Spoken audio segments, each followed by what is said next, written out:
ചിന്നമ്മുവിന്റെ തങ്കം പോലത്തെ മനസ്സ് മാതൃകയായി. എരുമപ്പെട്ടി ചുങ്കം സ്വദേശിനിയായ അധ്യാപികയ്ക്ക് കളഞ്ഞുപോയ 2.5 പവൻ സ്വർണ്ണാഭരണം തിരികെ ലഭിച്ചു. വടക്കാഞ്ചേരി പോലീസ് സ്റ്റേഷനിൽ വെച്ച് ആഭരണം കൈമാറി. മൺപാത്രം നിർമ്മിച്ച് വിൽപ്പന നടത്തുന്ന മങ്ങാട് സ്വദേശിനിയായ ചിന്നമ്മു ബുധനാഴ്ച രാവിലെ മൺപാത്രം വിൽപ്പനയ്ക്കായി തൃശൂരിലേക്ക് പോകാനായി സ്വകാര്യ ബസ്സിൽ കയറിയതായിരുന്നു. യാത്രക്കിടയിൽ സ്വകാര്യ ബസ്സിൽ നിന്നും 2.5 പവനോളം തൂക്കം വരുന്ന മാല കളഞ്ഞുകിട്ടി. ചിന്നമ്മു ഈ വിവരം തന്റെ 2 മക്കളായ സന്തോഷിനെയും സുരേഷിനെയും വിളിച്ചറിയിക്കുകയും വിവരം വടക്കാഞ്ചേരി പോലീസിനെ അറിയിക്കുകയും ചെയ്തു. എരുമപ്പെട്ടി ഹൈസ്കൂളിൽ നിന്നും വിരമിച്ച ചുങ്കം മുല്ലയ്ക്കൽ വീട്ടിൽ പ്രേംസിയുടേതായിരുന്നു മാല. തൃശൂരിലേക്ക് ഒരു യോഗത്തിനായി പോയതായിരുന്നു.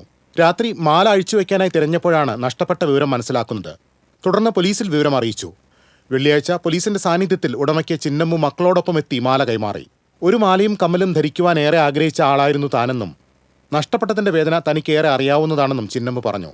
ചിന്നമ്മുവിനെ കെട്ടിപ്പിടിച്ച് അധ്യാപികയായ പ്രേംസി തന്റെ സന്തോഷം പങ്കുവച്ചു. വടക്കാഞ്ചേരി SI ഹരിഹര സോനുവും മറ്റുദ്യോഗസ്ഥരും ഈ സന്തോഷ നിമിഷത്തിന് സാക്ഷിയായി. TCV news, Vadakkanchery.